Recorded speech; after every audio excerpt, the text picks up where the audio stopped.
Hi, everybody, Enchantresses and Priestesses. Today is December 7th, 2023. This is the Enchantress class, and my name is Lu Mira. And today we're going to talk about the 6 stages of enlightenment, and we're going to find out what kind of light worker you are. There will be a quiz. It's a very short quiz. And after that, I'm going to go over the 12 types of light workers that we have identified, and then you are going to be able to know exactly your mission. I want to let you know that a lot of us have more than one mission. So even if you are primarily a type of light worker, you might identify with other types as well. So with that said, I'm going to share my screen and we're going to begin with a PDF that I have working on the types of um, the 6 stages of enlightenment. Okay.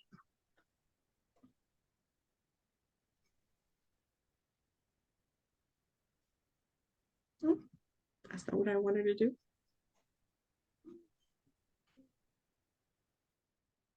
There we go. Some of you have already known this because we have worked on the 6 stages of enlightenment in the retreat. I just wanted you to know that I created this course for the spiritual life coaching class, and I just kind of edited it and worked on it a little bit so that you can use it as an enchantress, as a mentor, as a light worker.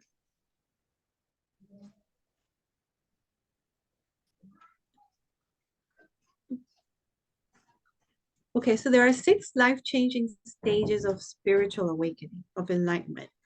And it doesn't always work in the six. Most people don't take over all 6 stages. A lot of people go from the wake-up call to the great purge. They don't go through experiencing bliss, or they might go from wake-up call to experiencing bliss, and then they go to grounding. Like there's different stages that people go through. Some people don't even feel like they go through the dark night of the soul, or there have been people who have a wake-up call, then they experience bliss because they're in a place where they're so happy, everything appears like it's like they're living in a different world and different atmosphere, that everything looks different for them, everything is positive, they have a, a view of life that is very different from before the wake-up call. And then after they experience bliss, they might have a rest, or they might have a grounding. And sometimes the grounding happens before the great rest. The stages 4 and 5 can switch.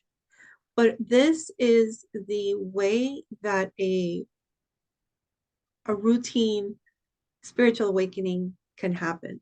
And as long as you can identify where the person is at or where you are at, you can help the person or help yourself to go through this stage and make things easier for yourself or for that person.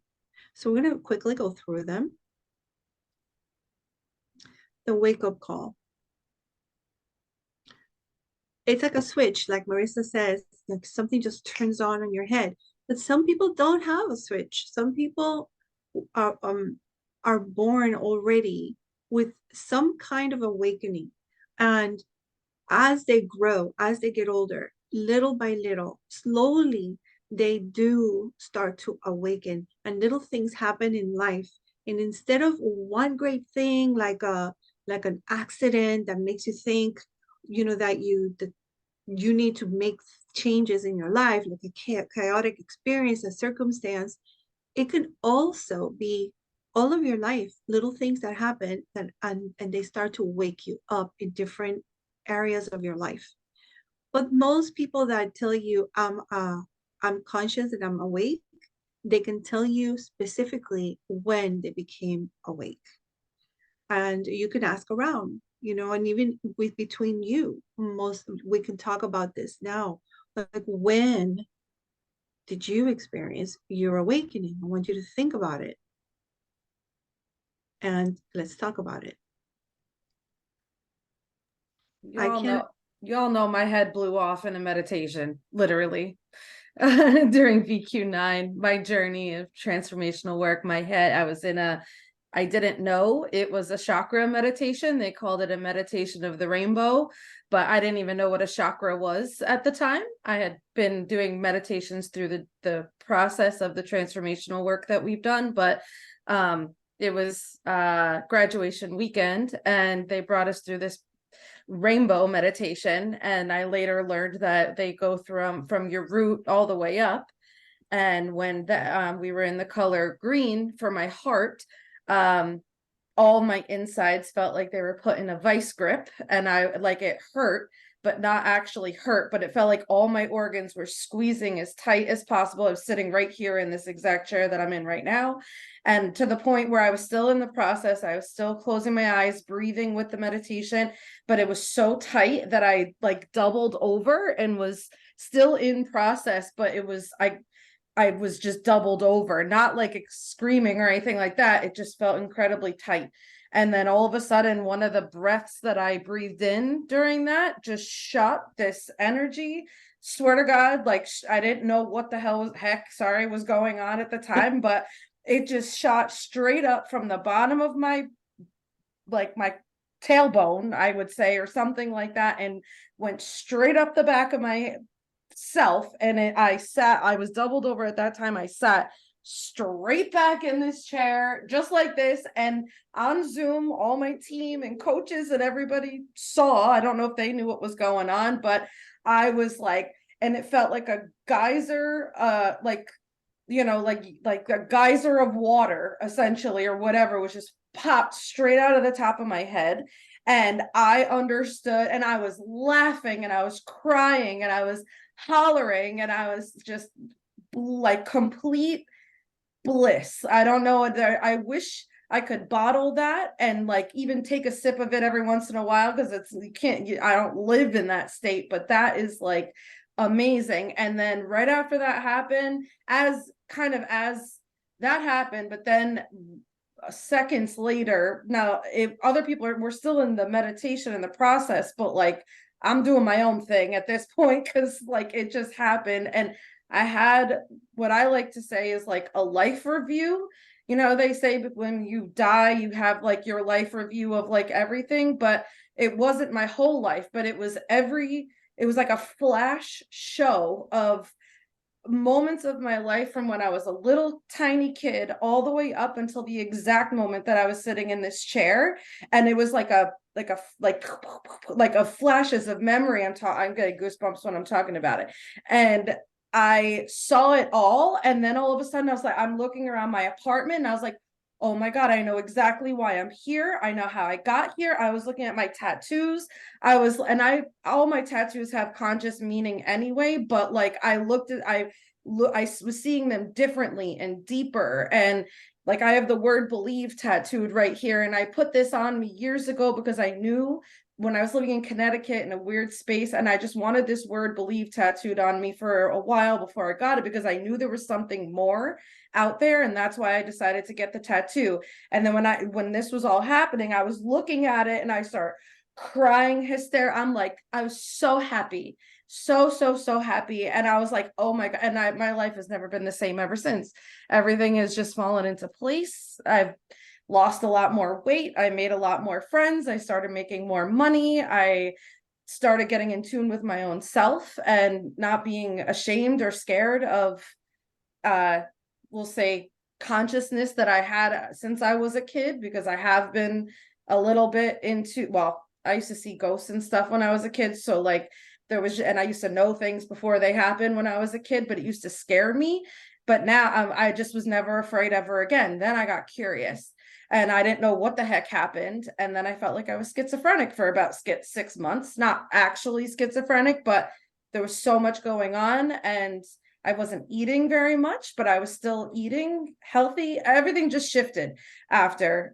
And that probably goes through the rest of the things, but I've made it quite a ways down this list since then. And that was about 2 years ago now.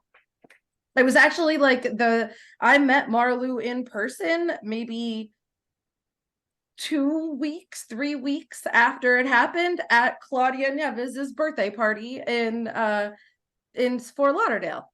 And Jess brought me there because I told her, and she knew everything that was going on. And she's like, I think I have people that you want to meet. Like, now that you're saying all this, I think I have people to introduce you to. And she brought me to Claudia's birthday, and I got to meet Marlu and a whole bunch of other amazing people. And yeah, there we go. There's my story. And here we are. Yeah, here we are. Thank you for that. Now, anybody else had like a whoosh? I know mine wasn't like that. Mine Would wasn't like anybody that. else? How was yours? I think it was slow and a little at a time. I didn't have any big climatic moment. I just always knew the things I taught weren't right. You know, the area I grew up in, it's like this can't be it. And I actually tried the legalistic Christian route for a while, and that didn't work either. I did not. No, not at all. But I tried it, but I'm too opinionated. So mine's just been a little over probably 2.5 decades. Just a little at a time. Mm-hmm. So my story is very boring. Oh, but you could probably recognize a time when you were in bliss. Yes. When I went to college to become a massage therapist, and I started meeting all these people, and I learned about Reiki, and yeah, it was awesome. I mean, some of my teachers were really out there, really weird, but I learned. Can you recall, Connie, a time when you went into yourself and escaped from the world and wanted to become a hermit and didn't want to come out and felt like you were different? I've always felt different. But I mean, in that scenario where you just wanted that cocoon. Hmm.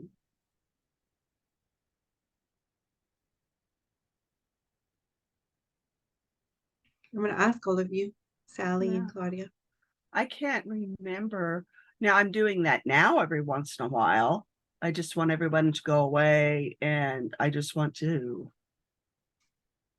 be in my cocoon forever.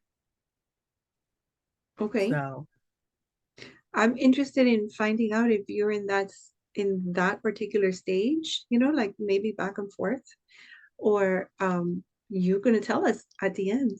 Okay. Okay. What do you think? Okay. Who would like to go next, Sally or Claudia? I could go. Okay. So I think I have had almost all the phases because I've been in different times in my life where I have been in that call, the wake up call. Different times in my life where I just things were like really dark, and there will be that, I learned this today, a spark of light coming into my space. In different times in my life, because I knew, like Connie, like I really never belonged to be a Catholic, and all that was achy for me and was no like real, it was uncomfortable to be there. And it was something that it was not landing with me or resonated with it. So I was still keep on the seeking of what is what I wanted to be or become or be in the space of. But the biggest one was when I was pregnant with my son Mateo, and I had a connection with him energetically and spiritual for, you know, to keep him safe and protected, and everything that I did and become a miracle. And then in and then the next time was when I was in my process of my divorce with my ex-husband. That was the biggest awakening, and that's what I found gratitude, and from gratitude to the red tent, and haven't stopped. And I've done my work in the darkness, on the shadow work, a lot of it, where I've been, you know, seeing my darkness coming, you know, in ways that I not resistant, but loving it, and bringing more light to my life with those moments of darkness. And then through that process, I found my purpose. And then my purpose is just, you know, serve women to empower themselves and to, you know, empower people to take their health back in their hands, you know, in any way how that looks for them, just to empower them and give them the tools to how to get there, because it was served to me as well. And I just want to give back the same that I received through those processes. So yeah. Thank you. Thank you. You know, I'm just going to mention that my awakening is very similar to yours, and I'm not surprised. Know why? We've had a lot of things alike. You know, I had to leave my ex to find myself and go through gratitude and the red tent, just like you. Yeah, I mean, I had other things in between classes of holistic nutrition. I had to go and become a licensed Zumba instructor to give myself that kind of power that I could do it in my 50s, you know? Oh, girl, I did it with the marathon that I run in Disney. I did it with CrossFit. I did it when I dance ballroom, like all these other things to feel the empowerment. So yes, we do have a lot of, still we do. Yes, This absolutely. process has been, you know, you and I were soulmates too. So just, For sure. yeah. For sure. For those of you who don't know the story, Claudia and I have both been done Akashic readings and past life regressions, and we've been in several past lives together. We've been geishas, we've been gypsies, we've been a lot of stuff together. So yeah, you know. And we picked the same man in this lifetime. He probably picked us in spirituality and Oh, said he in our spiritual, and he said, okay, you first, and then when you dump me, then you, and you're gonna pick me up. And yeah. And Marlu and I, we made an agreement. If anything. Oops. Hey, sister, Gosh, we're too funny. I know. I love you so much. Me too. Hmm. Sadly, it is your turn. Do not shy away from this one. Not for sure, but when I moved into this house that I'm in now, I was in hermit mode. I didn't go out. I don't want to do anything. Just me and the critters. Everybody leave me alone. I'm out in the middle of nowhere. Not a whole lot of help around out here. So, and then slowly I started, when I started the Enchantresses, I was already manifesting and had that high vibe, and then that just increased. So, and I tried to keep it increasing, and then finally it was aware that nothing else mattered what we're on this planet for. You want your high energy to be able to change, other people, other situations. You want to keep that energy high, to help out, and of course always to help out in any way that I possibly can with whatever. I mean, even the little minute, little things. I've even pared down almost like to a minimalist now, because a lot of the stuff just doesn't, I don't need it. I It just doesn't don't. resonate anymore. Yeah, I don't want it. I don't look for stuff to buy. I don't need that to fulfill anything. It just doesn't, yeah, you're right. It doesn't resonate anymore. So I've got to, I mean, I hardly have anything that I'm really actually taking to the new house. So it was just my main stuff that I, bond with and like, and that's it. I mean, all my knickknacks and stuff, it's like, I really don't want them. I mean, they just don't, That's your they don't past. fulfill. Yep. You're releasing all of everything that from your past, because from here on Exactly. you've got a new life. You got a new, your frequency has gotten higher, your energy. So Yes. now you committed to being around people that match your energy.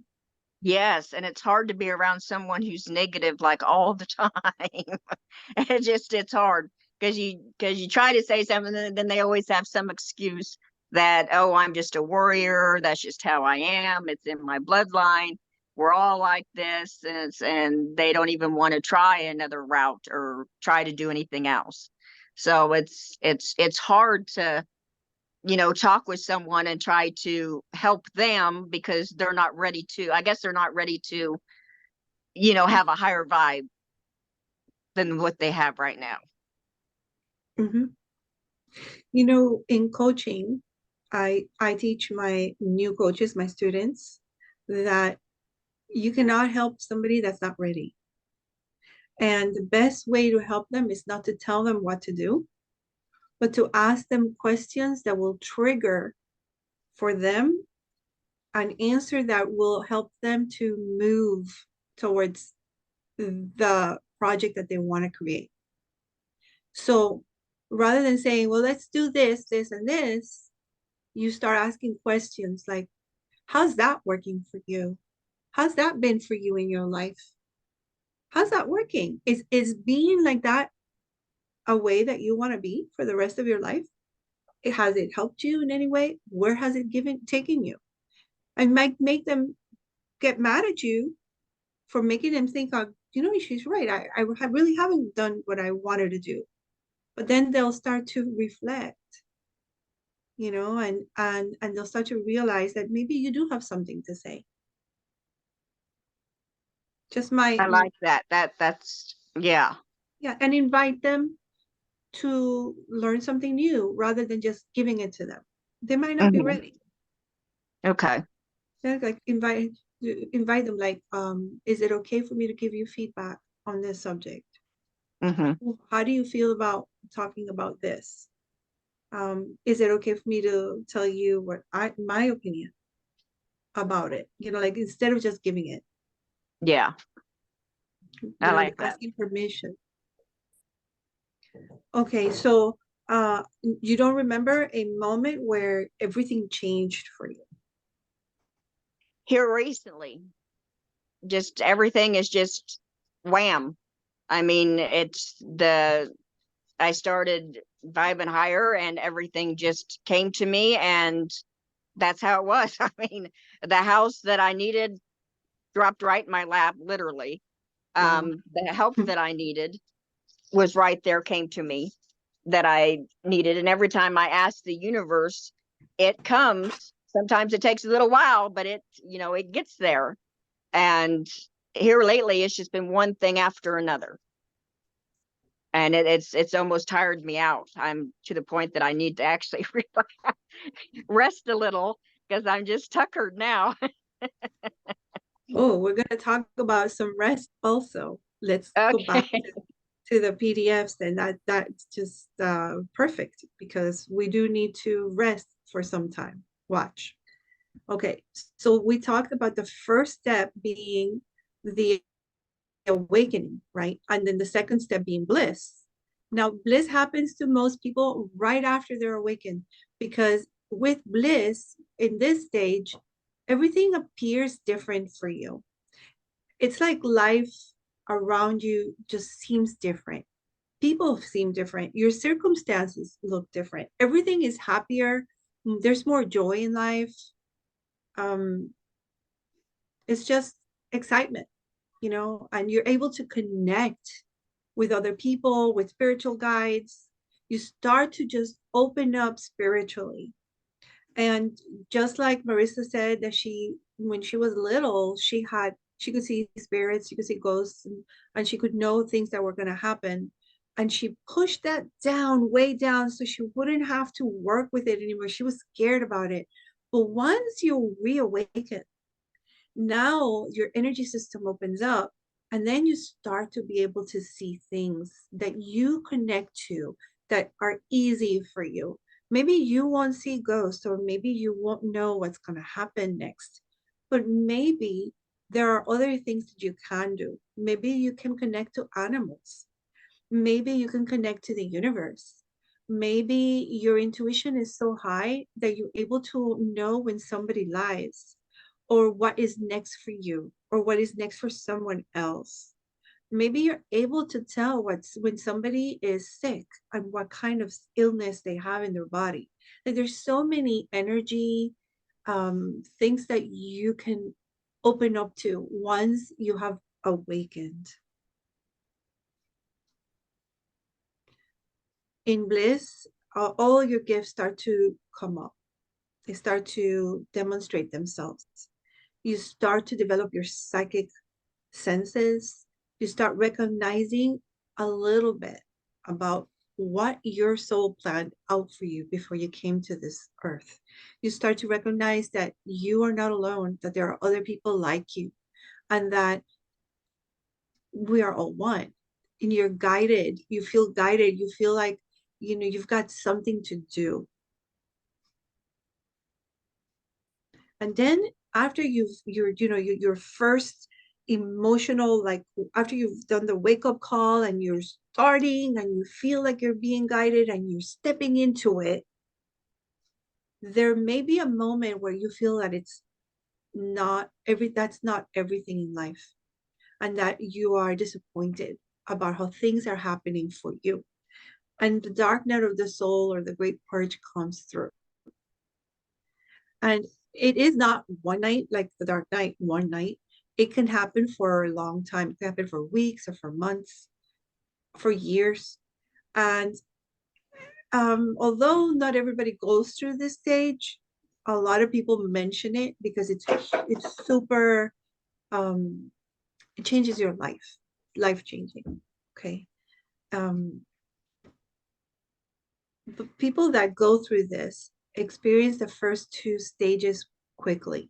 They awake, they feel bliss, they start to do things, they start to feel like they're waking up to spirit and to their senses and abilities, and then they get disappointed, and everything changes for them, and they're not sure about it.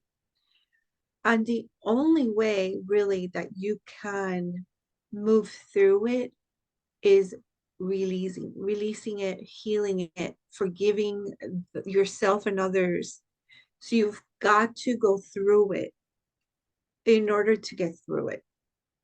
It's not like,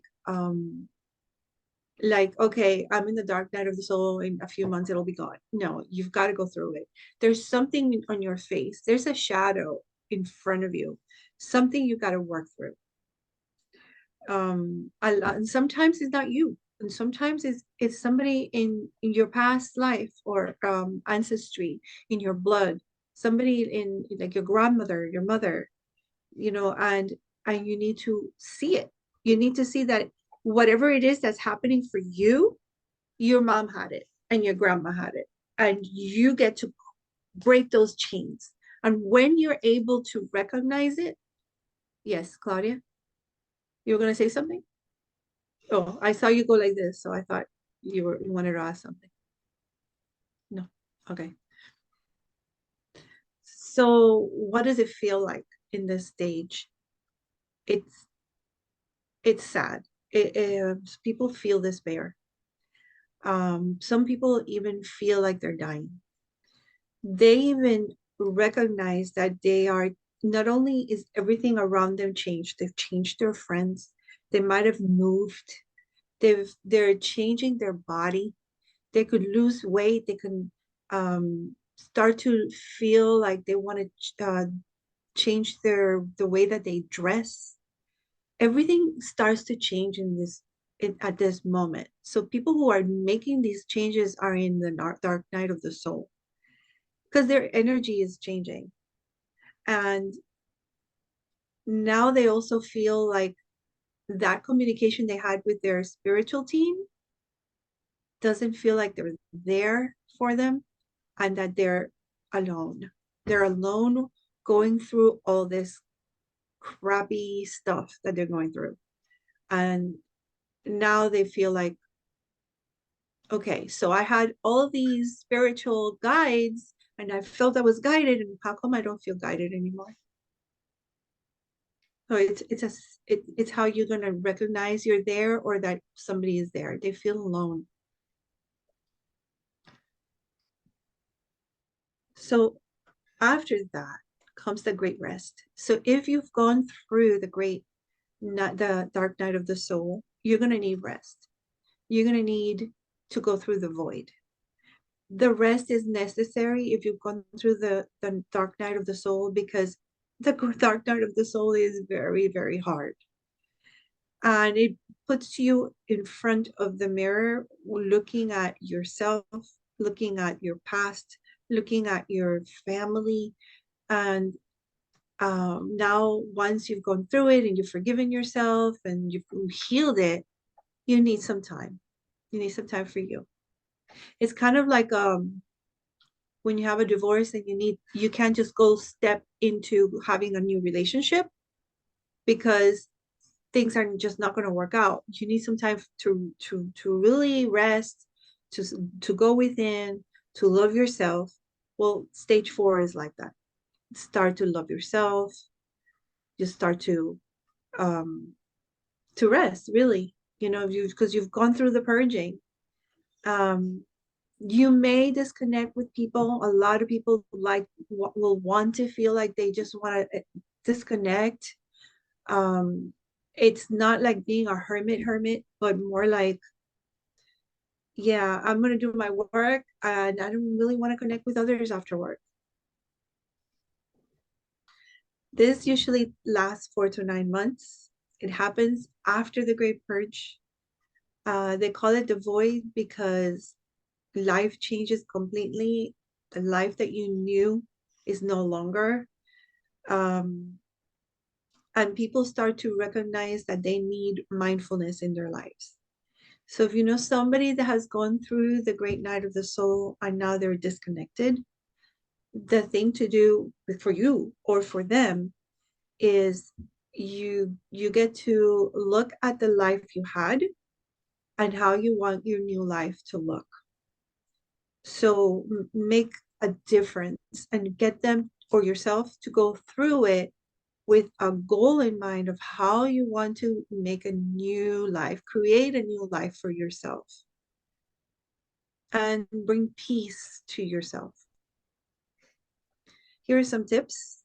You can recommend nice spiritual practices. That could be lighting a candle in the morning and connecting. It could be just meditating, reminding them to surrender to peace, resting their energy system, like especially if they're empaths, don't go out so much, but rather stay within.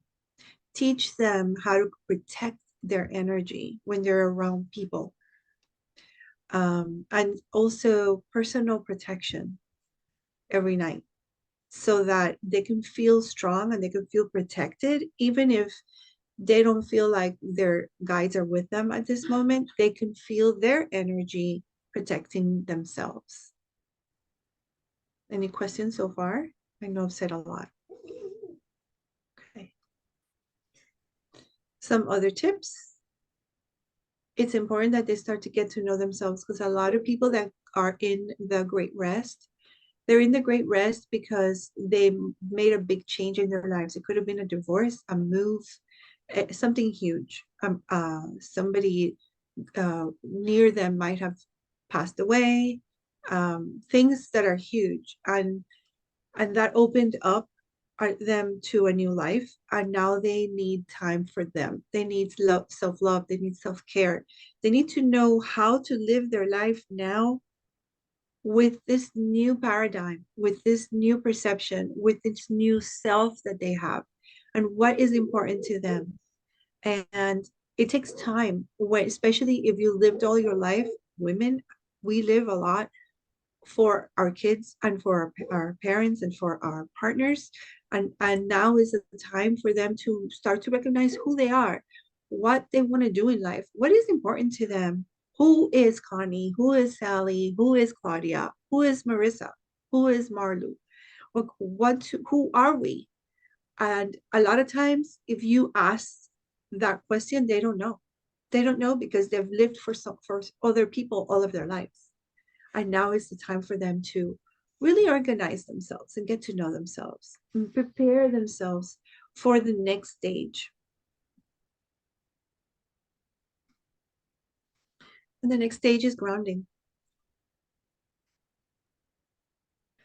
So even though you might have wanted to escape before, in this stage, now you're welcoming yourself into society. You're starting to know who you are, what you want in life, who you want to meet, who you want to be around. You are becoming more mature spiritually. You step into a new surrounding and a new tribe. You start looking for a tribe for yourself, people that think the way you do, people who can recognize you for the new you. People who will empower you, because you will step into your power through grounding. You will become a manifester and become magnetic, and you will attract people with the same energy level as you. Sally. So that's where you're at. You start to attract others that will help you to move forward, will recognize you, will empower you, will lift you. Okay. And you will no longer feel fragile. Now you feel like you've got the power and that you can have the confidence to talk to other people to help them as well, because you already went through the dark energies. Now you can be in this grounding stage for years. It's important to mention here that on the second, third, and fourth stage, many people feel like they have disassociated with humanity. For example, during bliss, people might feel like going off into the woods and escaping society to tune into their new abilities and their new world. During stage 3, people tend to become hermits. They don't feel understood by others. They feel disconnected and even discouraged. And on stage 4, the Great Rest, people can feel lost if they don't know what this stage is about. But on stage 5, the mature awakened individual will embrace humanity with love, acceptance, and compassion. And then comes stage 6. You've at least been 2 years in the journey. You feel like you're a new person. You're grounded. You're confident. You're powerful. You may not know your mission or the full expansion of your mission, but you are walking every day a step of it, because you live by the intention of trusting the guidance given to you, and you commit to following your life's path as your soul reveals it to you. and you start to remember who you are. I wanted you to also know that your DNA starts to shift on stage 4 and 5. So in stage 6, when you're living your purpose and life mission, you do look in the mirror as a new person. You recognize yourself as somebody new. And you start to meet other people, and nothing and nobody and nothing anybody says can change or sway you from the path that you are now committed to. And this is going to happen for the rest of your life, because now you feel like you're one with humanity. You're one with creation. You're one with source. And so this is the stage that we all want to get to, and a lot of us are in. And here are some tips for people to ease through their enlightenment journey, and it's to just let it go. Let it go, because it's going to happen whether you want it to happen or not.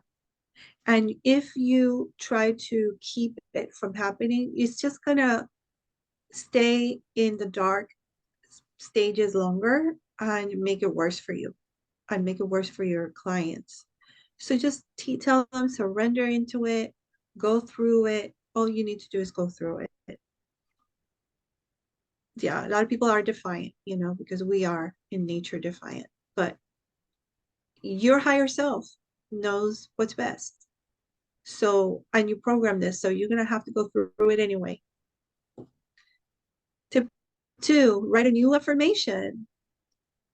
You're a new person. So don't go back to the old affirmations. Go into the powerful affirmations of who you are. So your ego is going to tell you that you can't do things, that you're not enough.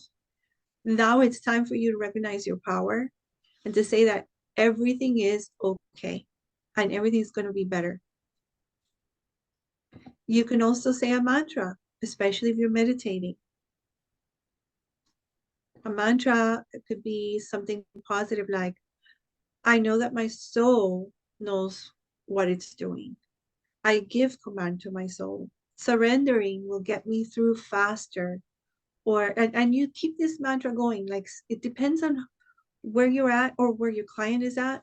And you can just tell them a mantra like this. When any one of these is great, because it will give them something to think about when they're going through their darkest moments. And to let your heart decide. Like in the Enchantress program, we talk a lot about intuition. Intuition is it. Let your heart guide you. Connect to your heart. It is the transmuter. Your heart is the transmuter. So it helps change things around. Tip 5, use physical touch. You know that touching your sternum, tapping your sternum, touching yourself, loving yourself, placing both hands over your heart and asking the universe to guide you, to give you a message. Anytime that you touch yourself, you're back in the physical world. You're not in the spiritual world. You're here. You're touching yourself. And it helps you to remember that you're here for a reason. You have a mission. And quiet the mind.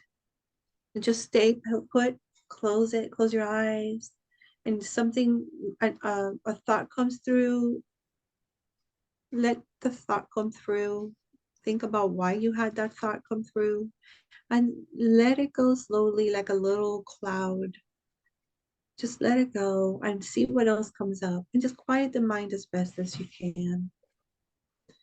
And if you get stuck on something negative, just observe it and then refocus. Think about, how come I keep going back to that fear-based thought? And then let it go. No, I don't want it. And then refocus on something new. And then research ways that can help you ground and practice those ways. Like some of these, being outdoors, doing crafts, doing anything creative, hearing music, singing, journaling, meditating, anything that can get you through it. hertz music, binary sound waves, being out in nature, anything that lifts your spirit.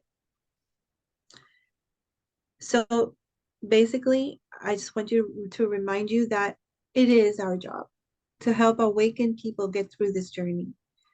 It is our job because we decided we were going to be priestesses, we're going to be spiritual mentors, we're going to be spiritual leaders, we're going to be light workers. We decided in the spirit world to be in the Enchantress program so that we could help others. So help them. Help them. You now have the tips. You have the tools. And I'm going to stop sharing to see what is coming up for you before we go on to the Lightworkers phase. Anything coming up? I got teary during stage 6 because it's really beautiful to be here. Like in this, I'm gonna get emotional again, but it's been a journey, you know. I've been through every single one of those stages, and I'm so blessed to have had so many beautiful people that surrounded me through this entire process, like current company included, Claudia, Marlu, and you all know a bunch of my people that have really been here for me and just held the space for me to have it. And it was not easy. Like, I'm so grateful, you know, and it just to read it out like that, and the way you just explained it, Marlu, was like so perfect that it feels really good to be here in this stage. And it's interesting because before this class, like I've been thinking, like, you know, like I feel like I have a lot of purposes, right? Like I'm a people person. I've always been in service to people. That's where since before even this process, it's where I find joy. That's just who I am. But it recently, within the last couple of months, people have been coming to me for help with this stuff, like for just a chat, you know, not necessarily asking me for answers, because I don't have the answers. Everybody has their own answers, but to hold their space and listen to them speak it out, like how Marlu, how you've done, how Claudia's done, how Jess has done, right? Like how people have done for me. Now I've been finding myself, without even looking for it, people coming to me to have those same conversations and as they're speaking, I just let them go and I let them talk and I let them release. And because I remember what that meant for me, to just have somebody to just be on the other end of that phone call or let me cry or whatever it was. And so it feels so amazing to be able to, and like you said, ask the questions, because I don't want to tell anybody directly. I don't, you know, everybody has their own thing, but to ask questions consciously, right? Like I've been through some stuff. I've got anchors to stuff. I remember stages of stuff. But then to ask those questions back on them, to have them come up with it themselves, which is literally what the people around me did for me to help me move through it all. And I wouldn't have changed a single thing. And so I want to be able to provide that back to whoever finds me a space. If they want to talk to me, I want to give that exact back. Because again, that's like one of those priceless things. Like there's no amount of money that can pay for that level of someone holding space for you like that. Like that's a gift that will carry on with you for a lifetime. So, and I think, and it's just interesting because so that was my reaction to all of that. And it's so great to be right here. So, and I love you guys. I really do. Like reading through it, I'm just like, oh, this is exactly where I'm supposed to be. Yep. Agreed. So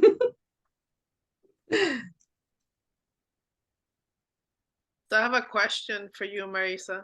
So going through this slice and you looking at yourself and reflecting that, do you feel that you have a successful life? Absolutely. Absolutely. And I'm so empowered. Like I'm empowered in a way of that I've never got to, like, I've never fully stepped into before. Like, I actually feel like I'm living now and not just like in that that mundane. No, now it's like, you know, the birds make me happy, the beautiful like I'm noticing and I'm seeing, and the quality of my relationships with people around me, even strangers, doesn't even have to be, but just the quality of life that's happening within my life and around my life is, I've never, you know, I have never been there, but, and that's living to me. That's like living it out. And so it's the most beautiful. I'm like, I'm so goosebumpy right now. Like every hair is standing up on me. And I wouldn't have it any other way. So I just feel like the universe was like, she's ready, you know, and like, there you are. It's like, I'm actually living, and that, I thought I did that before, but not like this. Not like this. Correct. And there's still so much more. Like that's Yeah. the exciting part. Like there's so much possibilities out there. It doesn't stop. It keeps expanding, and that's so exciting. So, yeah. Welcome, Aislinn. Thank you. So sorry I'm late. What? Oh, sorry. Excuse me for being You're late. beautiful. Thank you. Yeah, today was one of those days. I didn't think I was going to be able to make it in time, but luckily I could. At least I know I'm an hour late, but at least I'm here. What do you say to somebody that says they're sorry? In unison. 1, 2, 3. You're You're beautiful. and you're beautiful. You're beautiful. Thank you. are. Thank you. So we just went through the 6 stages of enlightenment. I want you all to know that I want to get your okay. And if you're not okay with it, let me know. I would like to make this video public, if that's okay with you. Your face will be there on your whatever you say.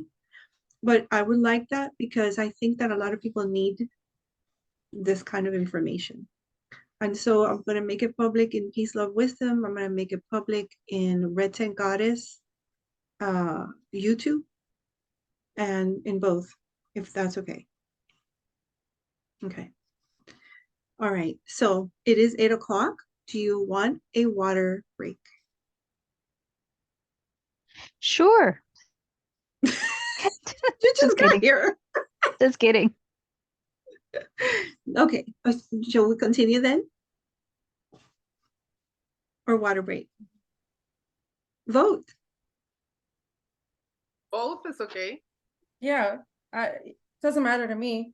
All right, then let's go. We're gonna continue. So get your papers out and your pens because we have a quiz. And it's to find out what kind of light worker you are. And we're gonna do it with the PDF because I have the questions up. That way, if you're not sure of the question, you see the question on the screen. So when everybody is ready, Claudia gets back. Lisa, are you gonna do it? Aislinn?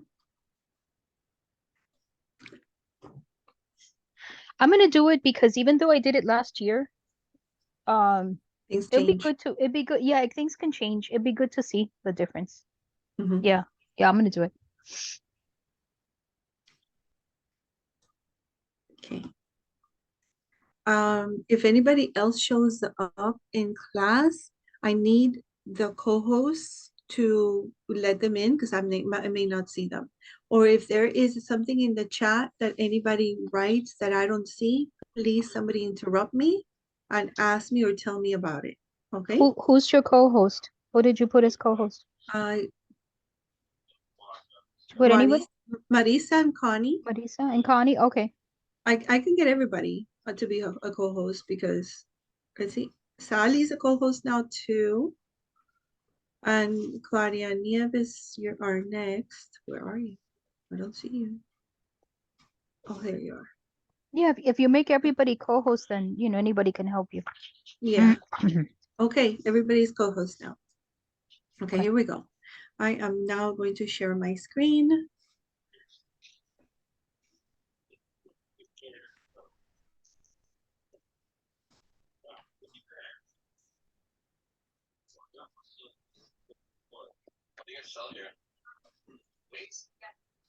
What type of light worker are you? First, we're going to talk about what is a light worker. Somebody who serves humanity. You came to Earth with the intention to lift the planet's vibration. So you know that you are a light worker because you're in the Enchantress Program or the Priestess Program. Because if you were not a light worker, you would have left the class. You would not have been able to continue because you were not ready. And because you are a compassionate, loving, supportive, serviceable, inspiring person. And with your example, you can inspire others. You are an example of humanity. And you learn in this class and in before this class and through applying the things you've learned in this class, you know how to bring peace to yourself, to inner peace, and you know how to vibrate peace and bring peace to others just by being present. So that's a light worker. Okay, so you're all light workers in this class. More and more people are recognizing they do the work of light workers. Any person can support them and any person can be them, even you. You don't have to be a guru or a spiritual master to impact another person's life positively. On a regular day, going about your work, you could be the light somebody needs. Before the quiz, we're going to breathe and we're going to relax. And I'm going to ask some questions out loud and I'm going to tell you the answers. And you're going to feel a pull toward one or more of the answers. But there's going to be one that you feel more of a pull towards. And I don't want you to think about it like, oh, that doesn't make sense, but you felt the pull. So go with the one that pulls you, not with the one that's in your head, but the one that pulls you in your heart.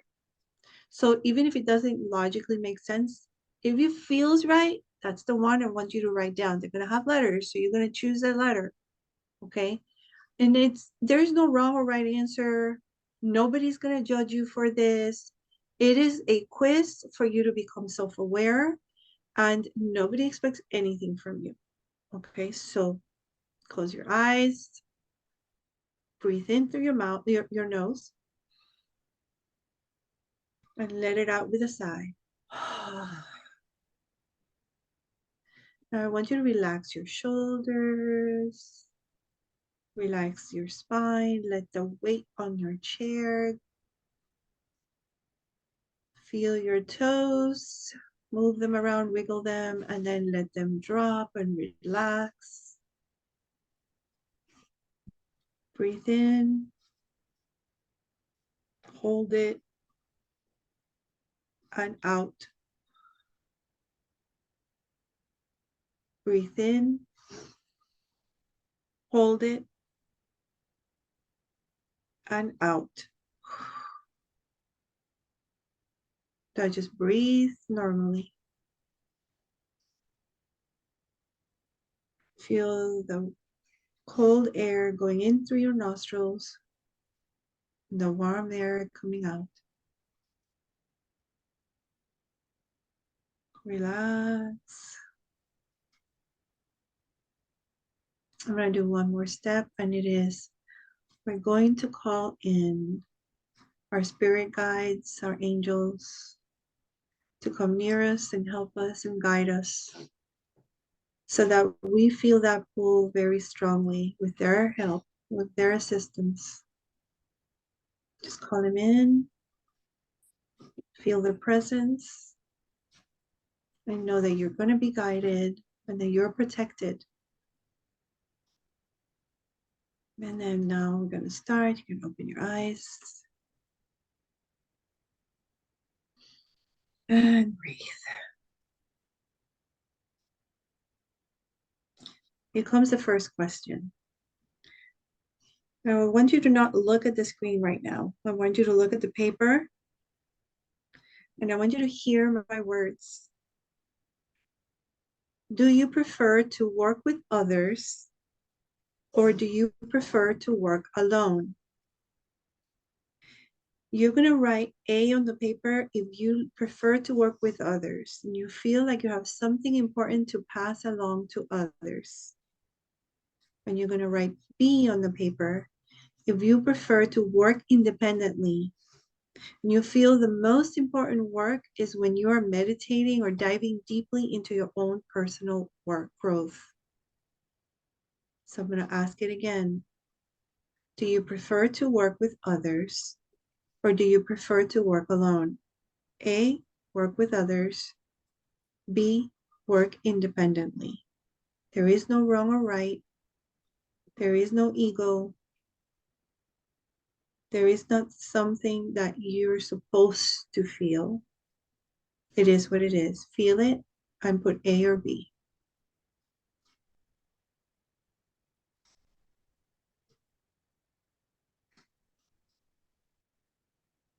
Question number 2. Do you work best with one individual or larger groups? You're going to write C or D. C is, I enjoy speaking to groups and I feel very fulfilled doing so. You're going to write D, if I work best one-on-one with people, groups are overwhelming. Okay, let me go back. Do you work best with one individual or larger groups? You would put A. Do you feel like you have access to insights that others cannot always realize? You would put B. If you put A, you need to write C or D. If you put B, you need to write E or F under it. If you put B, do you feel like you have access to insights that others cannot always realize? Then you're going to write E or F. E is yes. I often receive deep information that seems from another plane of existence. And F is I feel a calling, but I do not receive specific, detailed information. My impressions require more interpretation. So this one's a little hard because it's a 2-part. I'm gonna do it again, and I have it up here for you to look at if you need to. A, do you work best with one individual or larger groups? You would write A. Or do you feel like you have access to insights that others cannot always realize? So meaning like you're better by yourself. B. If you are A, C or D would be your answer. If you are B, E or F is your answer.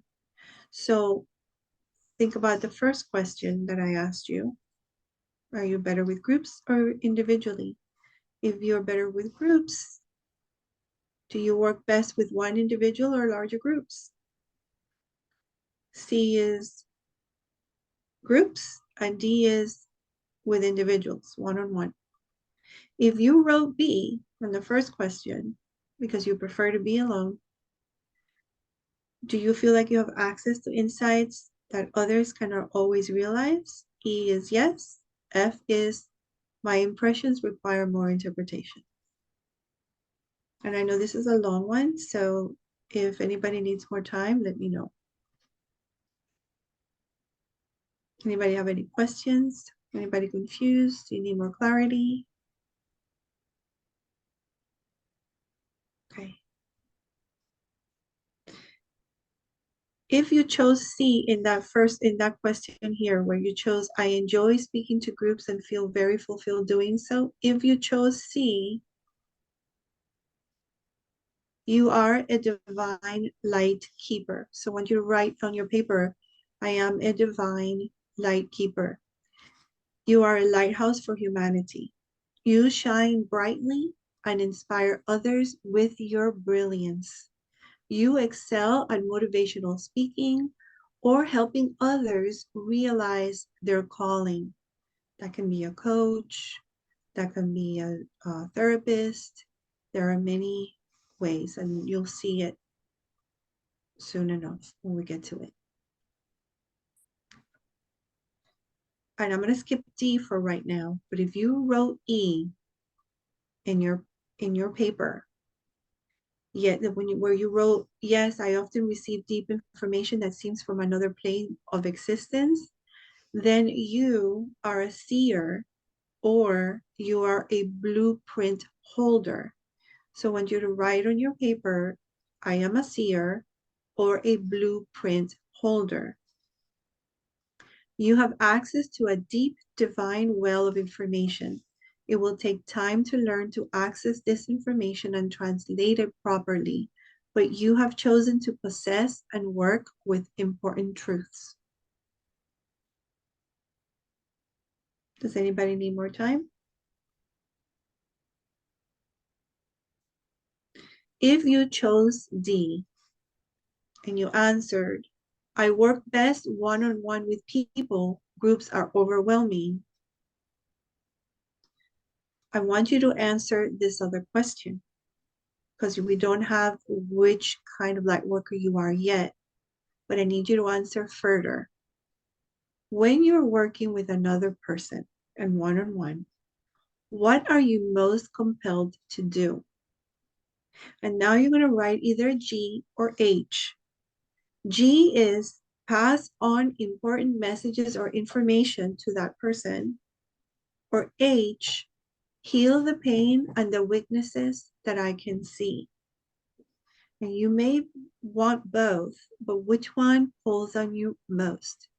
That you want to pass on messages or information to them, or that you want to heal them because you see what's going on with them and you want to heal them? So write on your paper, if you wrote D, write G or H under it.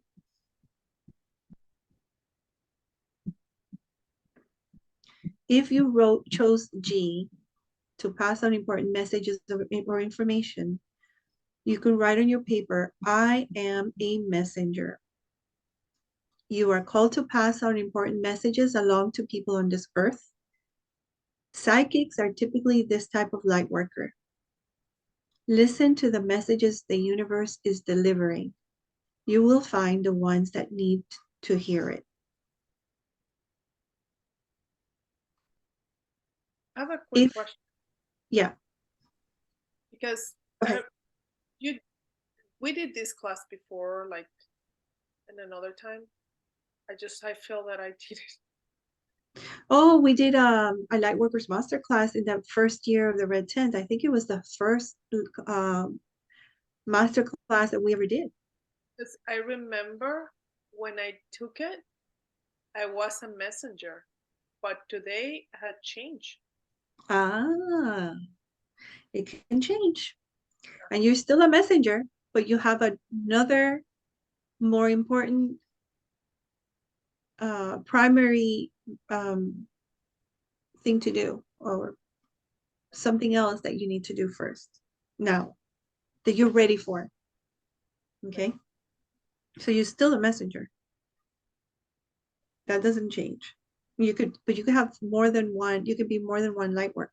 Light worker can have many different things that they can do for humanity. Does that make sense? Of course. Yes.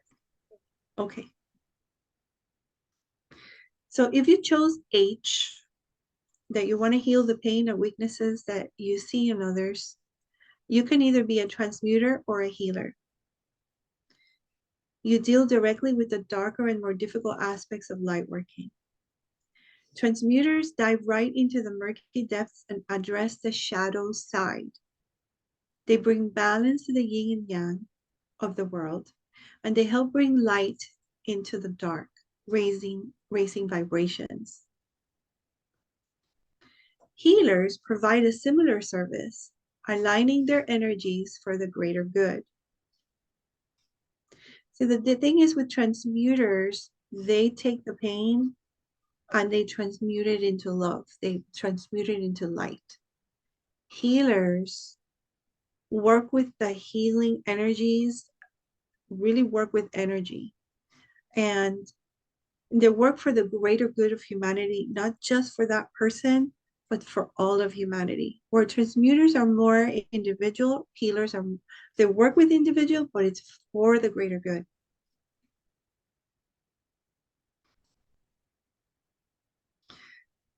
If you chose F, that you feel a calling, but do not receive specific detailed information,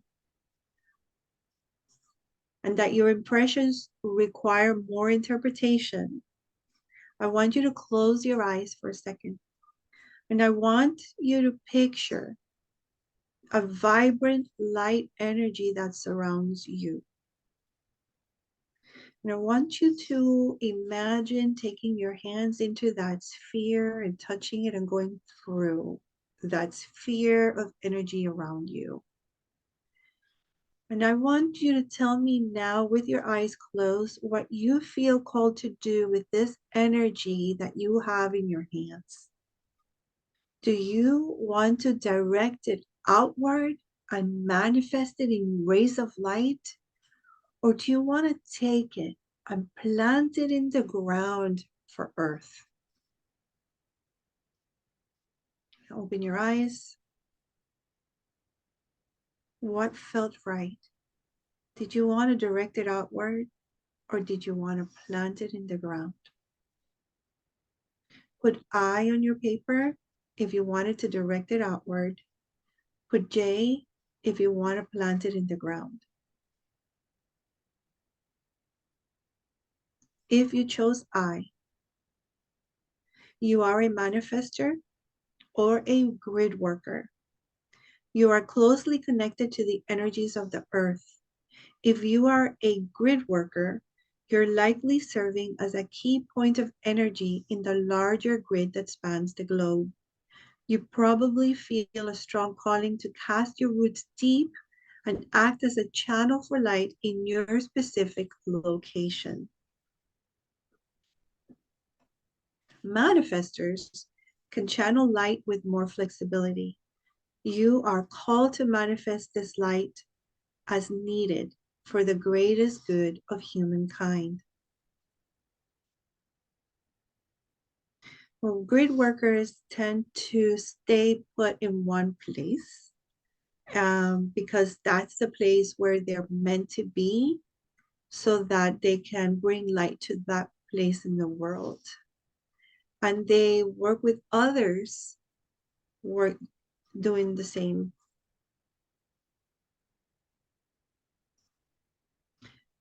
Manifestors just channel light, and they bring the light for whenever they need to, for any particular service. If you wrote J, you are a starseed.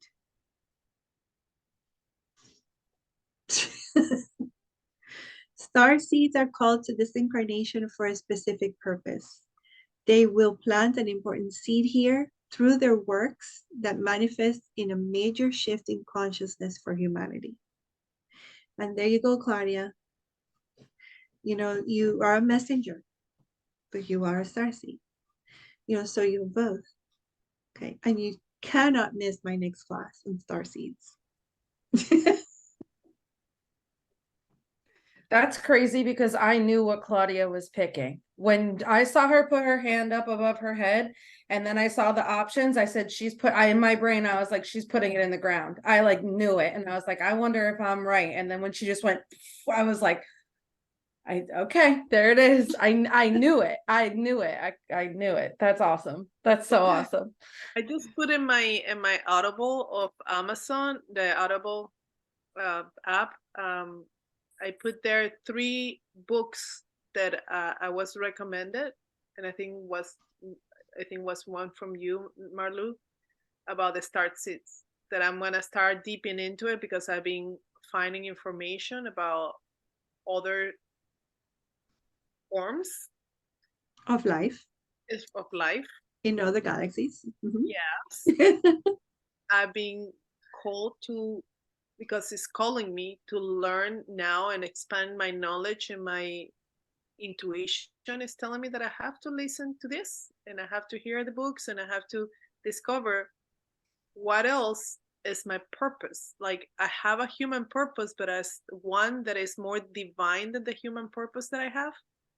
And that's what I'm in the discovery right now. That's why I'm finishing the priestess program. This is why other, like the meditation with Jess, are completely aligned in my life now. So it's just this other part that is unfolding in front of me. So thank you. A gift from above and the cedars. I knew we were sisters. I knew it. I knew I'd been a starseed before all of this, but yeah. So no accidents, no mistakes, right? Isn't it a gift from the stars? Yes, a gift from the stars. Oh, okay. What did I say? A gift from above. Oh, yeah, gift from the stars. Oh, I see my daughter's foot back there. She's back there, like her. Ellie, She's like, no, you don't. feet. I still see your feet and your legs. I still see them. She's hiding. She's hiding. Okay, so now you're ready to find out a little more about what kind of light worker you are? Yeah.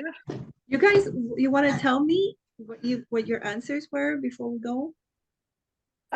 Well, I just kind of have, I don't know if it's a question, and I feel like I already know the answer, but I just want to say it because I chose A, right? Like work with others for the very first question, but then it was very hard for me to choose C or D. And I felt like split exactly in the middle, like exactly in the middle. And that's why I was sitting here and it took me so long to even write, because I couldn't just write one. Because groups, I love groups. I get energy off of it as well. But then when I'm one-on-one with somebody, it's deeper, and I get those messages, and I'm like that seer, right? Like how you went forward and you were like, because then it's more direct energy, and that just flows. And it's not my conscious brain. It's like just a flow when it's more personal and close knit. But put me in front of a crowd, I have no problem. I love that. I love and coaching and uplifting. And so all the descriptions of those three are like, it's very hard for me to separate it. No, you could be all three. Okay. And that's what I was thinking you were going to say. That's why I wrote all three of them down, because I was like, I physically cannot choose, because they're all, those three are very natural to me. Very, very, very natural to me. So did you write them, or do you need me to go back? No, I wrote them. Okay. I wrote them. I'm in the same with Marisa. Like, I put C, but I was like, wait, but I work one-to-one, and it's fantastic when I work one-to-one, and I receive more information when I'm one-to-one, like receive it. When I'm in group, it's more like sharing and just, holding the space for the groups. But when I'm one-to-one, and there's more information that comes through me. It sounds like to me, Claudia, that one-on-one is the one for you more than the groups, even though you're good with groups. But with the one that pulls you more is one-on-one, because you have more connection, right? And the divine there. But you choose, and you don't have to choose. It could be both. Will you stop? This is going to be, on the camera is going to be on. Oh my goodness, she's bringing me all of them, and they're gone. What was the other choice? Because I had a similar situation to Claudia and Marissa, but I did choose, but then now I'm thinking I should have written that one down too. What was the other? What was it? Lightkeeper? Well, no, that's the one I have, Divine Lightkeeper. But there was the other choice. What was the other one? Where I you have to work go one on back. where you work one-on-one. I have to go back. Do any of you write it down? Marissa, you wrote it, right? Yeah, so if you chose, but then it breaks down again because you had the D, but then you had to choose two from that one. So I wrote, because I pass on like the messenger one, but there was two options after that. So I chose, oh gosh, now I'm confused. I'm confusing my own self. For the Sorry. for the first We'll for go the- back to the slides. We'll go back to the slides. I'll stop the recording for a minute and we'll go back to the slides. But before I do, can you tell me, Connie, what you got? I think I am a mix of seer, messenger, and healer.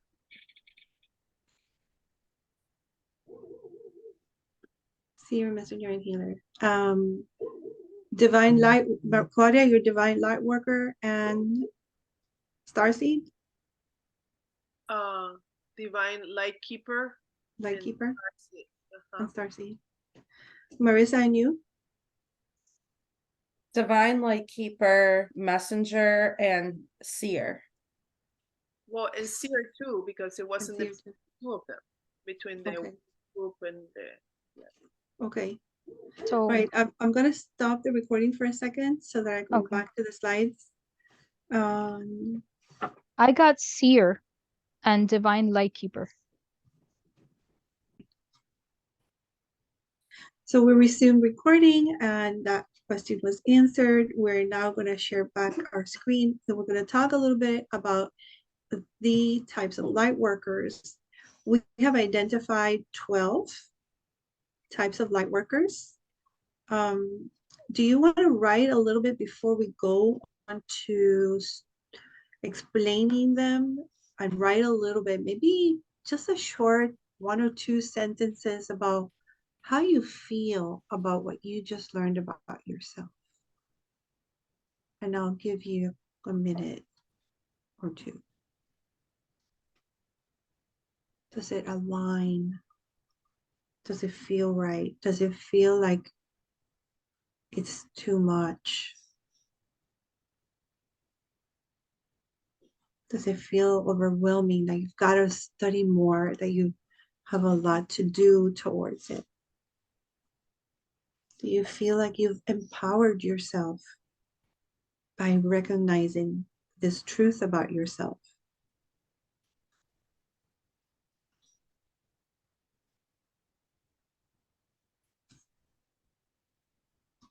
yeah, sure. You may. So for me, a very simple sentence. I feels aligned and still evolving.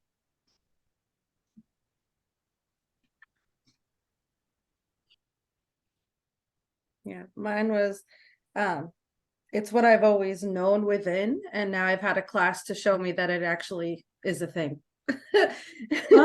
Confirmation. Yeah. It's beautiful. Having a confirmation really tells you that you're in the right path, and it makes you confident to move forward. I'm so glad. Does anybody else want to go and share? I wrote, I feel that I truly am a healer and a seer, and definitely could see that I am a divine light keeper. It truly all resonates. Beautiful. And Connie, you don't have to share if you don't want to, because this is a public share. Okay? You want to? You can. Okay. All right. Here we go. We're going to talk a little bit more about each one. So dive a little deep about what the light workers are. Move this out of the way. Okay, there are 12 types. And you don't have to just fit into one. You could fit into multiple of them. So it's kind of like you're a part of a whole. Some people are legs, some people are heart, some people are brain, and so forth. And all parts of the would really become a body. It's this kind of the same for light workers, where one person is a messenger, and another's a seer, and another's a healer, and you can be 3 of those things or 5 of those things, and you know you're getting help from others that are just like you, that are doing the same work, and you could be fingers, hand, arm, body, you know, parts of the body, and still help as one for source, for source. So whatever comes up for you, you're still a light worker. Here are the names of the 12 light workers: seer, healer, manifester, transmuter, divine blueprint holder, ascension guide, divine light keeper. Oh, ascension guide is twice on here. Dreamer, messenger, unifier, way shower. I'm missing one because I did ascension guide twice. Somebody's gonna tell me what I lost on here. Let's go with, huh? Oh, Starseed. That's right. Starseed. Yeah. Okay, the first one we're going to talk about are grid workers and gatekeepers. Now, if you look at this slide, you see a gate and you see stars. What makes you think a grid worker or gatekeeper could be doing? Just shout out. It doesn't matter. There's no right or wrong. Grid worker looks at the stars to see the alignment of the planets, the stars, the energy, and they compute them with their brain. This is very good. What else? Anybody else? What about the gate? What's that mean?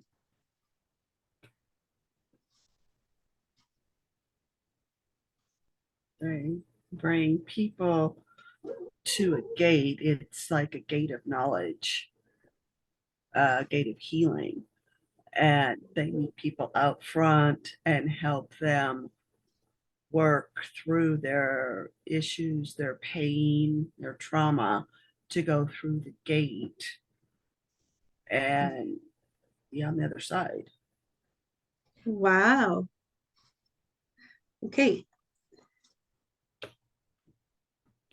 So these two, grid worker and gatekeeper, a lot of people mix them together, but they're very similar. These are light workers that do not know they are doing this kind of job because they do it in their sleep or visualizing it. And most of the time, it's without conscious knowledge. They work with the matrix around the earth and the stars. Their energy recognizes what needs to be done, and in their dreams, they're working the matrix. They connect to the hearts of all humans. Their hearts are open. Their hearts allow cosmic energy to flow through them and to the hearts of others. They connect with one another to allow light in through their connection. Who do you know that by connecting to them, you feel a connection to others? I know Jess. Jess Taker, by knowing her, I got a connection to Marissa. I got a connection to Claudia Nieves. I got a connection to Avion. I got a connection with Cynthia. She connected me through all of these people. I was just gonna say her. I was like, that's Jess. That is Jess. And she is probably a grid worker and does know it because it's done without her knowledge. Who do you know that is accepting of everyone's beliefs and you feel a sense of peace when you are around them, making you rethink your limited beliefs? Can you think of someone? And if not, that's okay. So that person is a grid keeper. Grid. I was gonna say Cynthia. There you go. That's Cynthia. She's an angel on this earth. I'm telling you. I mean, or this, but that's her for sure. And then the gatekeepers work as a team. They open interdimensional gates that allow love and light to flow in. They're vortexes that they open. They can open portals that have been closed, and they can create new ones together. They work as a team with other light workers, and they help create new ones. They help close ones. You know, they do this outside of their conscious mind. Advanced light workers can do this. They can move energy and transmute it. And this is done without anyone noticing it. For me, Claudia. Okay. I'm sure we know somebody and they don't even know that they have this kind of power, but they transmute the energy.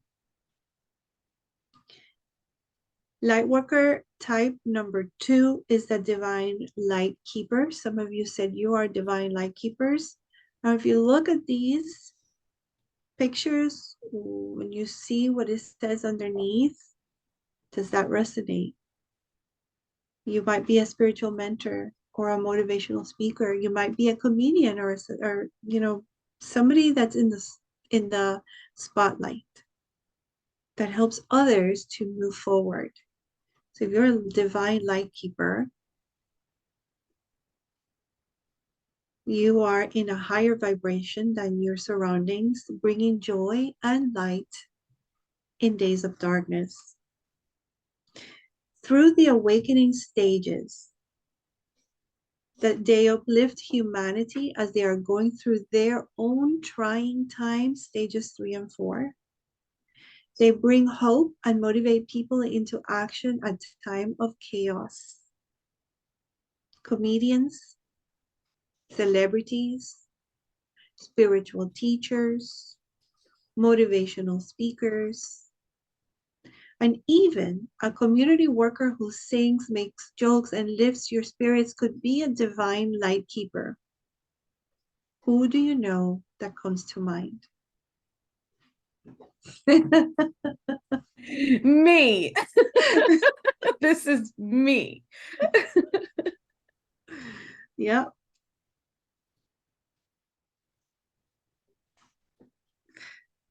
Number 3, the transmuters. They change lower energy to higher energy, to love and pure light. They often don't know what they are. They lift and transmute the darker energy they come across every day. And it's most empaths and sensitives that are transmuters. Everything I said is on the slide. They dive right into the negative and pull out the light, the positive, the joy that they can find. When this happens, that negative thought, action, or word spoken return to neutrality, releasing its darkness. You may know someone that finds the positive in anything, or someone who might get upset at something, but after a while they recognize their part in it, are willing to see the other person's point of view, forgive and bless that perpetrator. It may be happening also in a way invisible to us. But if the feeling in a room changes to positive when someone walks in, that person may be transmuting the energy there, often without their knowledge. It is a soul contract to do so, and the soul can do it in a subconscious or a conscious manner. Who comes to mind? You might know somebody that's a transmuter.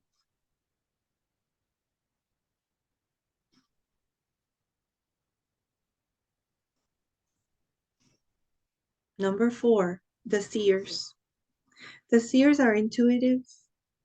They encourage authenticity on others. They create a huge amount of change at a very fast rate. They spread harmony. They have predictive powers, Marissa.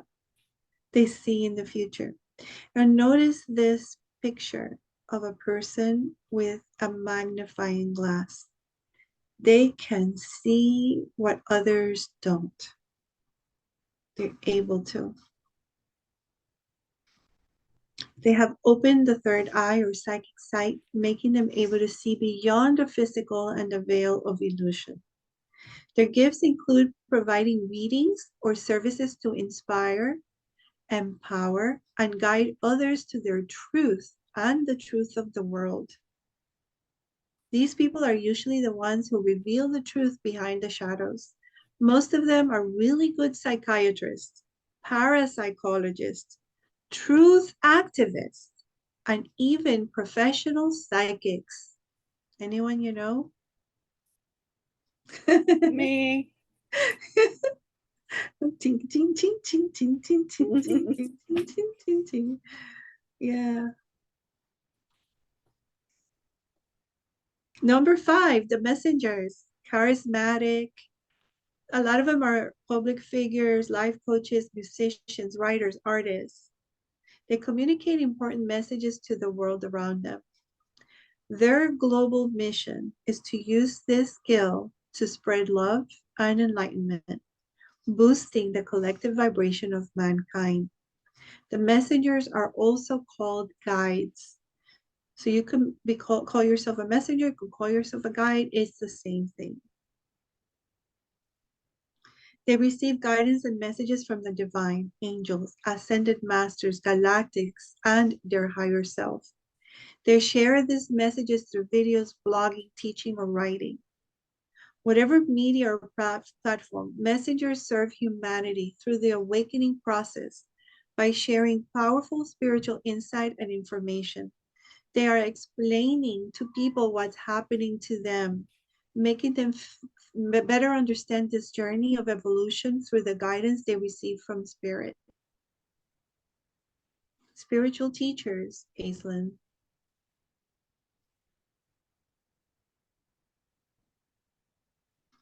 Do you know anybody, ladies, that is a messenger? Well, most of you are, right? I was I gonna think most say, of us, most yeah, of us are.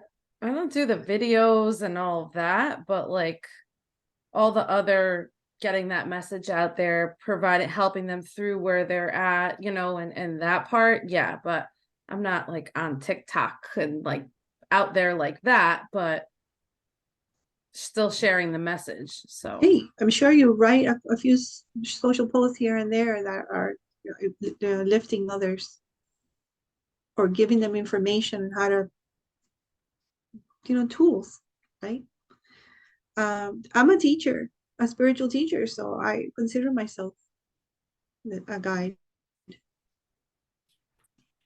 Here's number 6, the healers. They feel a pull toward crisis management positions, work in places of high conflict, or join the emergency services. Loved ones find peace and acceptance when a healer hugs them and holds their hand. The healing associated with light work is linked to physical touch. Healers help practically everything. They help humanity, the earth, animals, souls, all beings. They do this by healing their mental, emotional, physical, or spiritual aspects. So they take care of themselves first so they can heal themselves. And as a healer, you must listen to your internal guidance about the modalities, techniques, and ways in using your gifts through service. Most empaths are unrealized healers who need to use their emotional abilities to unlock their healing potential. It is important that you focus on healing yourself first, because by doing so, you can raise your vibration and fill up yourself with the light that can heal, support, serve, love, and guide others. Name a healer you know. Dana. Dana from BQ and from Gratitude. Dana, for sure. Aislinn. She's a healer.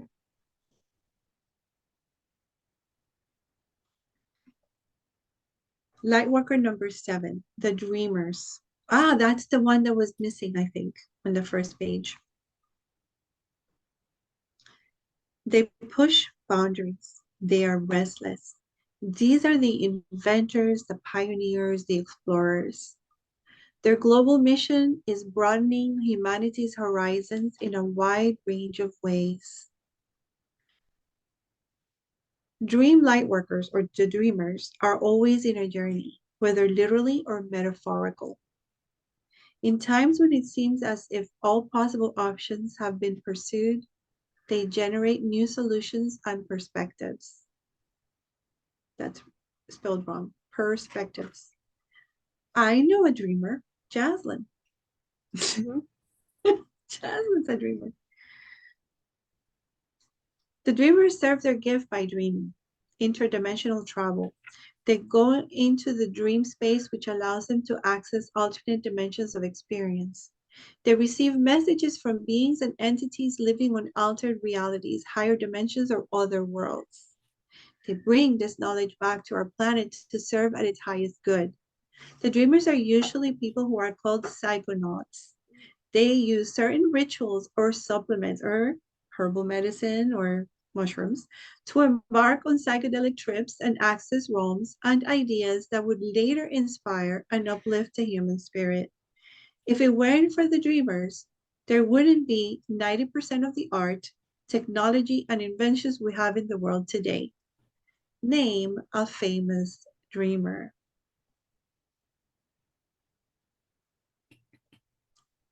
Albert Einstein.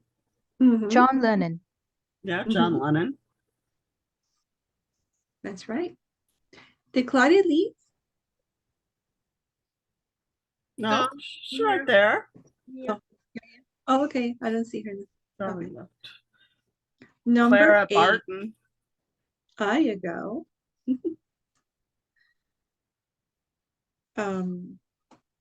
Oh, Ali's coming in. Can somebody let her in?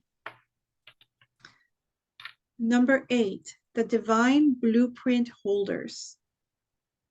So all of us have a divine blueprint. It's a template to a fully awakened self. A divine blueprint holder is the most active light worker, tuning into it and retrieving the codes. And they help us to be fully awakened. They help us to become enlightened. They help us in our pathway to become enlightened. They use sacred geometry and other sacred forms of communication through their work. They are the best at translating the codes so everyone can understand them to raise the level of their consciousness. They can be in any field, but it is the way they create, the way they do things that matters. That's how they subconsciously communicate the divine blueprint. I mean, a divine blueprint holder will know where you're at and will help you get through it and will take you to the next level.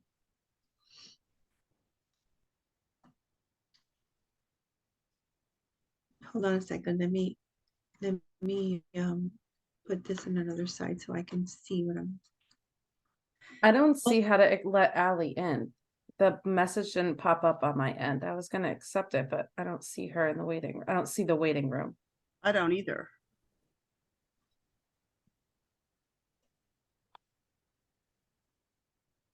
I'm gonna stop share a minute to see her.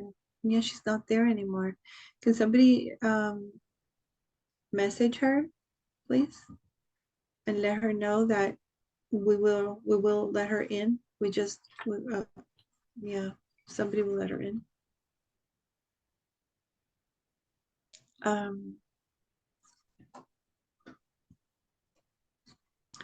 All light workers have this template, but the divine blueprint holders are the most active in tuning into it and retrieving the codes of awakening. They are the best at translating the codes. They do this so everyone can understand them. They use the translated codes to raise the levels of their consciousness. They use sacred geometry. They use other sacred forms of communication. They can be literally in any field. Do you know someone who has given you the understanding of what your purpose is? This could have happened with a question, with a painting, with a song, or any which way. If somebody helped you understand your purpose, they are divine blueprint holders.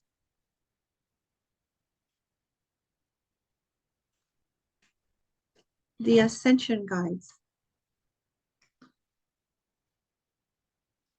This is number 9.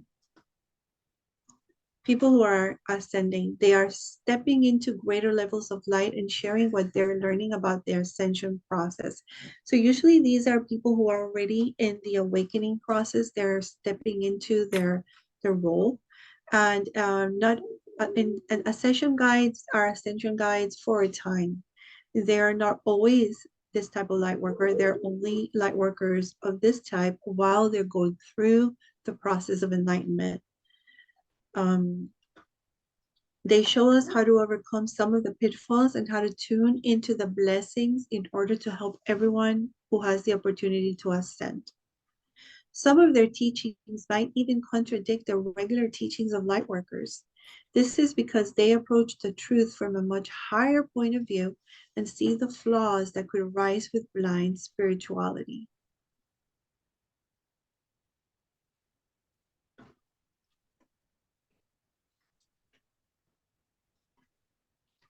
Most of their teachings are aimed at the spiritual masters so they can push even further the spiritual evolution of humanity. Have you ever believed in something wholeheartedly, then met someone or read about something that made you rethink your truth? Yes. Elena Danan. I've read her books and it completely changed my life and the way I see things. Absolutely.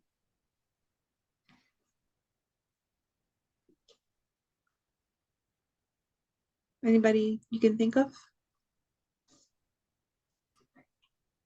Okay. Number 10, the way showers. These people are walking their walk. They are showing the way.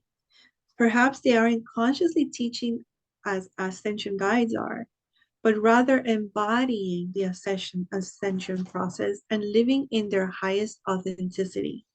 They live awakened, inspired lives, keeping the highest interest of all beings in mind.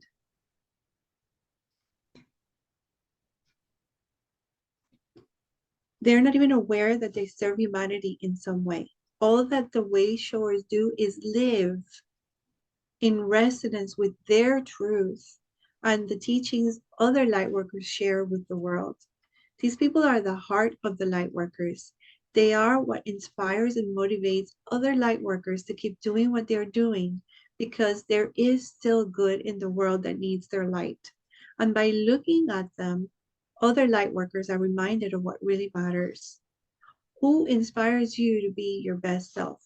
And they don't know that they're light workers, by the way. These people are living proof that there is good in the world.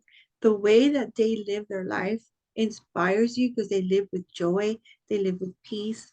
They are just awakened people that are inspiring others. Who inspires you to be your best self? My dad.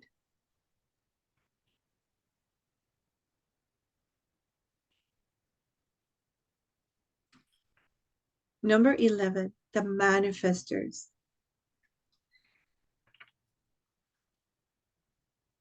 They manifest positive events. They create the template for greater love, greater light, or harmonious co-creation. They can have some self-interest and they can have some self-gain by manifesting. They manifest collectively for the high interest of all beings, animals, and humanity. And they're actively involved in weaving light in order to manifest positive changes on Earth. Manifestors are very successful people.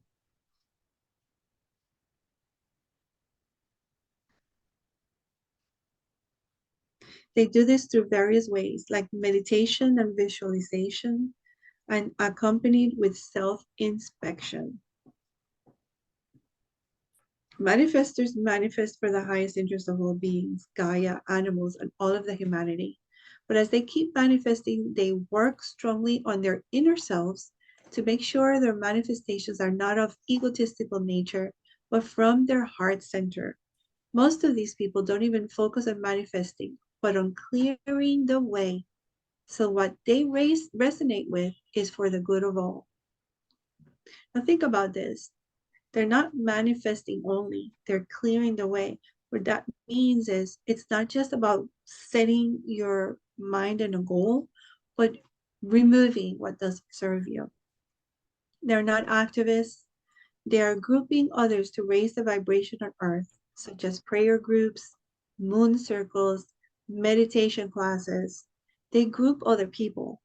Okay, so if you know somebody that likes to group people into groups and to lift the vibration, these people are, it's this type of light worker.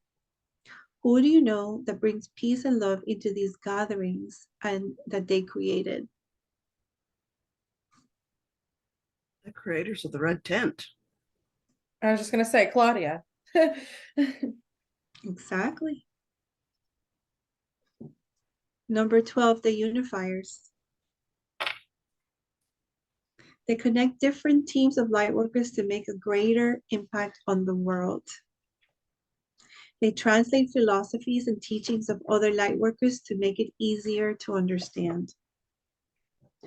The unifiers are people who recognize that different lightworkers may be working differently, but they're working towards the same goal, and they use them to, they put them together to work towards that. They unite people to help the world, to connect, to make a greater impact. And they also can look at other light workers, recognize their philosophies, and help other people understand the philosophies of these light workers that maybe they're working hard and they're not getting their work across because they need the unifier to make sense to the world of what they're doing. They're really good at finding patterns and merging various philosophies into ones. They connect everything. They gather, they perceive the essence behind different opinions. And that's how they can find groups and connect them together, connect people together, because they recognize what's behind it. They naturally see beyond the two sides and understand the whole that the two sides are a part of. These people are not just for translating, but for unifying different teams of light workers together so their impact can be much greater. You might know someone that does not teach one way of thinking, but is open to multiple and finds the good in them. Or a person that wants to create something big for the community and creates teams of people that have specific talents in building each other up and bringing the vision to light.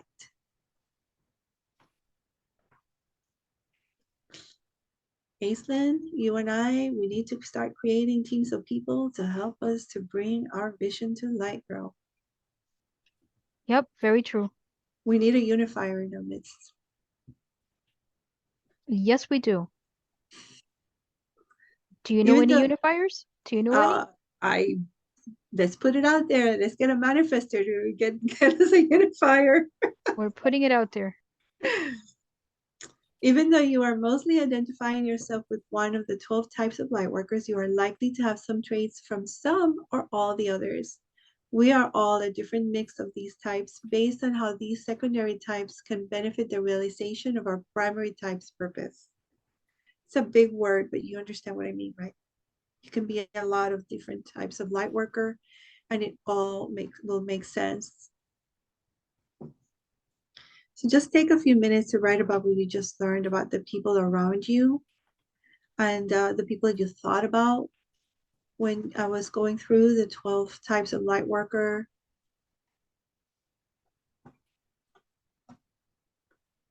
And I'll stop sharing.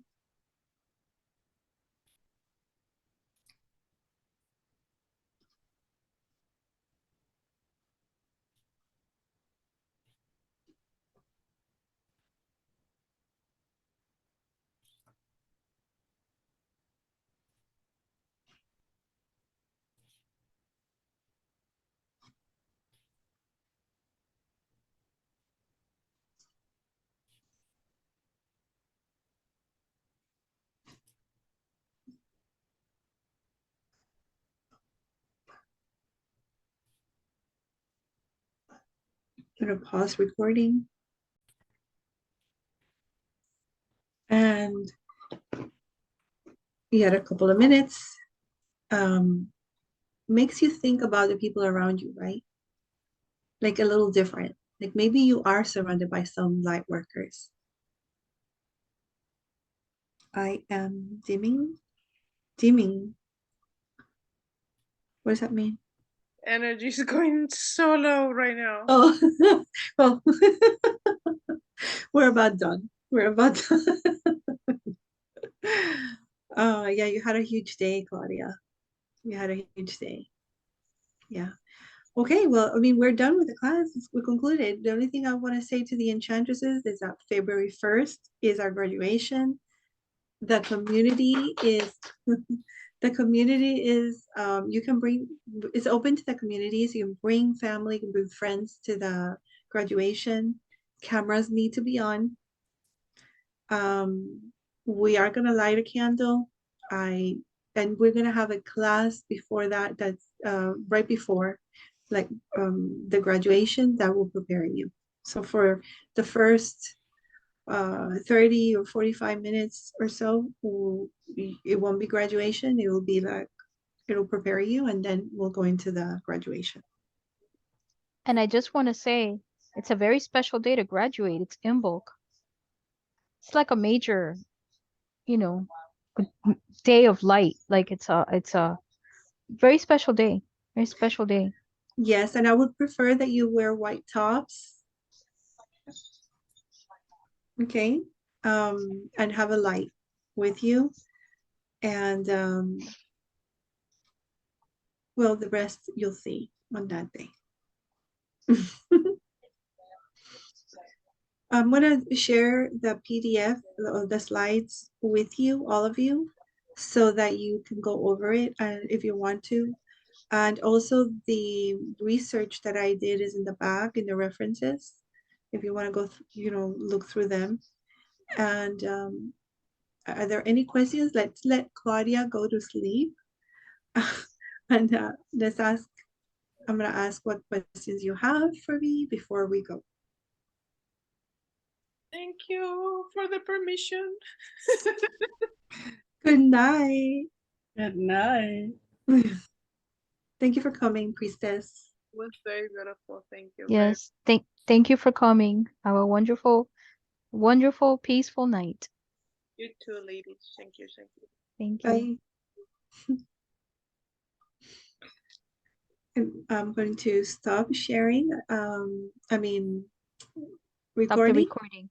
Stop the recording. And I just want to say goodbye. And for those of you who are watching the replay, you can reach out to me.